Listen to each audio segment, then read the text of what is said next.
In every sacred calendar, there is a beginning of the year. And in Judaism, it's Rosh Hashanah. Mendy, thanks for coming in today. Tell me about the significance of Rosh Hashanah within the Jewish year. Rosh Hashanah, literally head of the year. Rather than just a new year, it's the head of the year. And it's not just a yippee party, because it has more meaning than that. Absolutely not. It is absolutely full with meaning.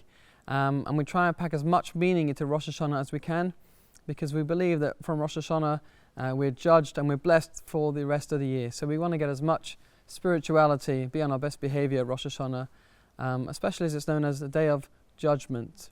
In the Bible, it talks about it as a day of sounding the sounding of the shofar, which is the ritual act that we do on Rosh Hashanah. The shofar is the ram's horn, and that's what we blow on Rosh Hashanah. Okay, you have a ram's horn there. Can we see it? And can you let us? Can you blow it for us? I do indeed. This is a ram's horn, slightly polished and buffed up to make it a bit smoother. I'll give a couple of the blasts that we blow on Rosh Hashanah.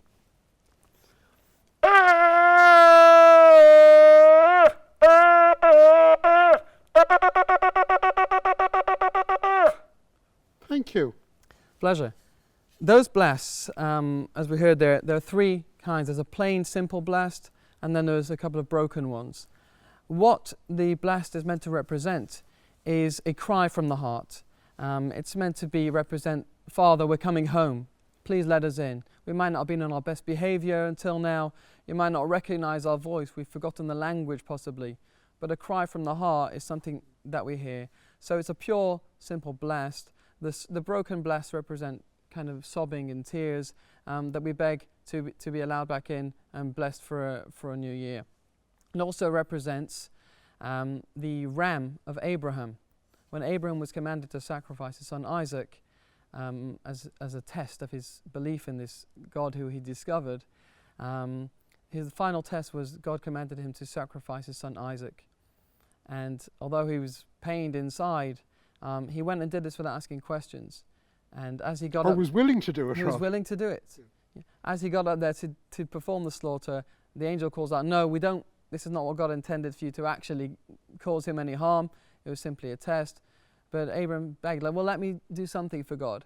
And at that moment, he noticed a ram caught by its horns in the bushes, and he said, "Let me offer that up instead." So we try to remind God, although we may not have our own merits, in the merit of Abraham, who was willing to sacrifice his son, and we remind him by this horn that we show that he should bless us, Abraham's children, likewise. So Rosh Hashanah, we have a festive meal at night and during the day.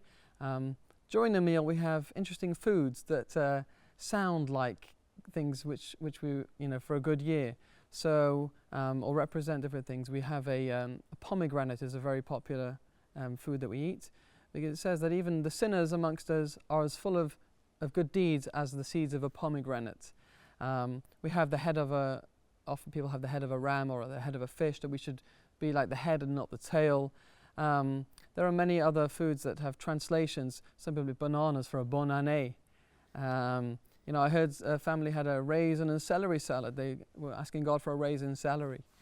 So there are many cute little things that people do to commemorate and just to remind us that we want to have a good, sweet year. And the main thing, of course, is the apple dipped in honey, which is the kids all know the song straight away. They learn that from little kids about dipping the apple in honey for a sweet year. So the meal at Rosh Hashanah is a meal that is actually a prayer. Absolutely. It's a meal, as in it's a meal as well, but the foods that we have in it are always symbolic of good requests and prayers that we have.